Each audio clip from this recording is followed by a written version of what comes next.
welcome back to my channel. I just wanted to come on and give you guys a very quick video update as to what's been going on over the past week or so, since I've updated my last uploaded my last video, sorry. So when you last left, I was still in like a waiting period, waiting for my cycle to start, so that I could begin what they call my cryo calendar in preparation for my frozen embryo transfer. Our 3 embryos were biopsied and sent to the lab for testing on the 23rd of February. They said it could take up to 14 days to get results back from that testing, and we got the results back today, which is literally 14 days later. So I'm going to talk to you guys a little bit about that and what's on my cryo calendar. So this won't be too long of a video, just a quick update. As you can see, I'm out of my cast.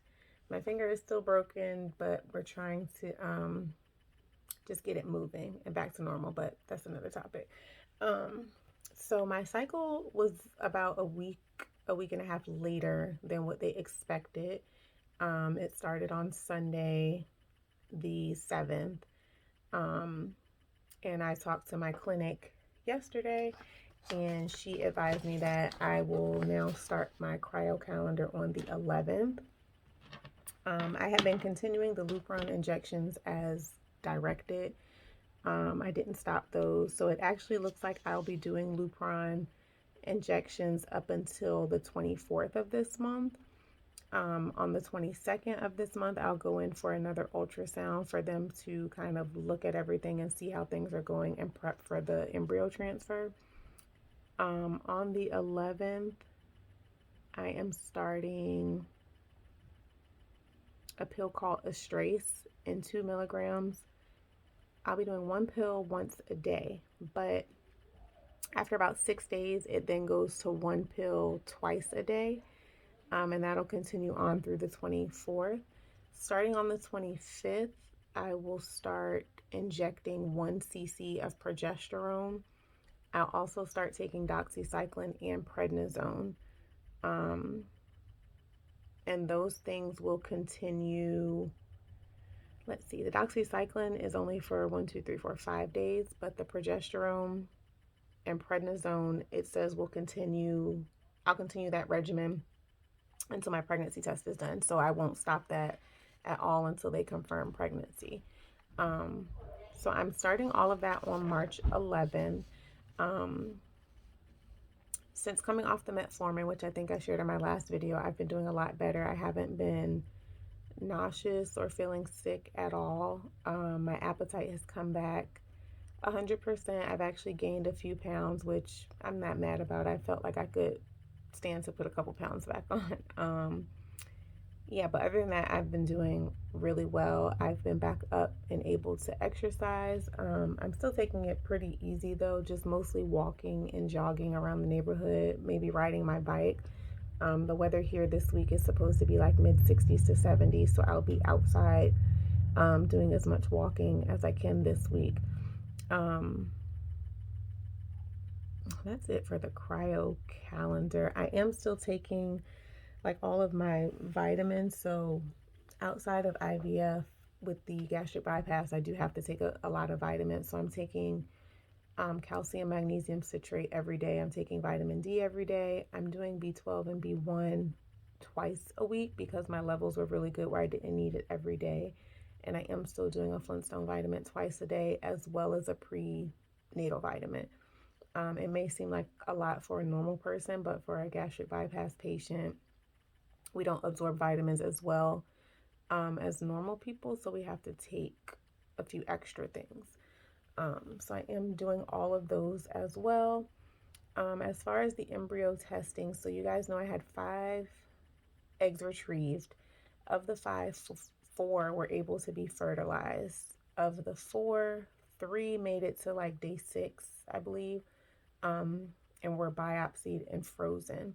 They sent those 3 off on the 23rd, as I mentioned. to be tested to make sure that they were genetically normal. Um, my clinic does not use any embryos that are not tested normal, no matter what the test shows. They will discard those embryos, which, we agreed upon in the beginning. We signed paperwork. Um, for me personally, deciding to go through this process, I wanted to make sure that we gave ourselves the best possible chance of pregnancy. And, granted, if, you know, we ended up with a special needs child, or, something was wrong, we would gladly take it, because, we just want to be parents. Like, we're not opposed to having to, face the challenges and the blessing of raising a special needs child. But our clinic's protocol just won't allow for any embryos that are not normal to be transferred. So they called today and they let me know that of the 3 that were biopsied, 2 of them came back genetically normal. So we will still have those 2 frozen until my transfer takes place on the 30th. My clinic also only transfers 1 embryo at a time, so that did crush my husband's soul a little bit because he wanted both of them transferred. But they did, kind of reassure him that, hey, well, that one could still possibly split into 2. So you could still end up with twins, but to be on the safe side, we're only going to implant 1. They did ask me if we wanted to know the gender. And now thinking back of it on it, I should have found out for myself, but kept it a surprise from my husband. But I did end up telling him. I told her, I was like, yeah, I think that we want to know.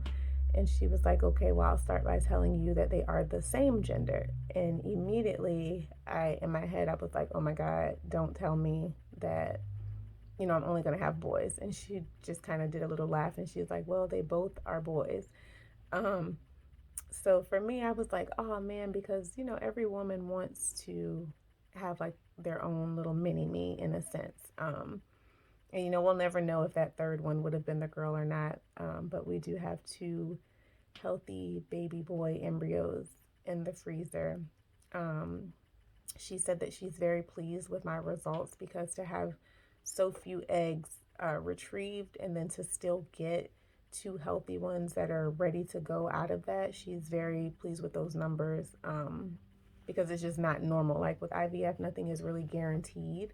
Um, and a lot of women hope to start with much larger numbers because as you go through those different stages of like development and testing and things like that, the numbers just keep decreasing. So for us to still get 2 out of 5 is a very great percentage. So 2 boys. And that was really pretty much it. She let me know they're only going to transfer 1. That's really their protocol for safety and things like that.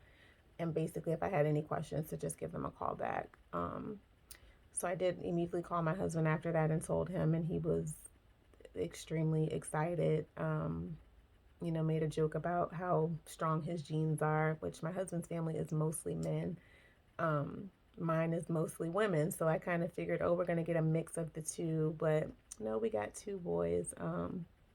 So I'm very like hopeful and optimistic, that things are just going to go perfect.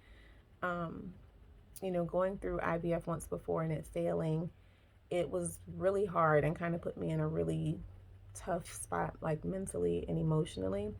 I've been trying like this go round to not be so heavily invested into it, like with my emotions, because you just never know what's going to happen. But as you go through all these different milestones, it's very hard not to. Like I'm already looking at baby stuff and we're planning like our next moves around the baby.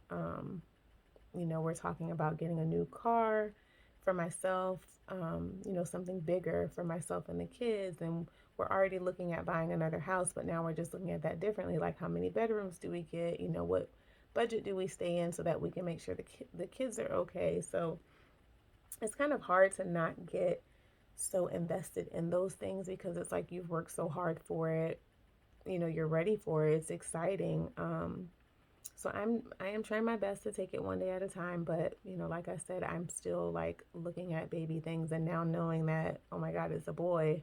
It's like, okay, let's start looking at baby boy names and all of these other things.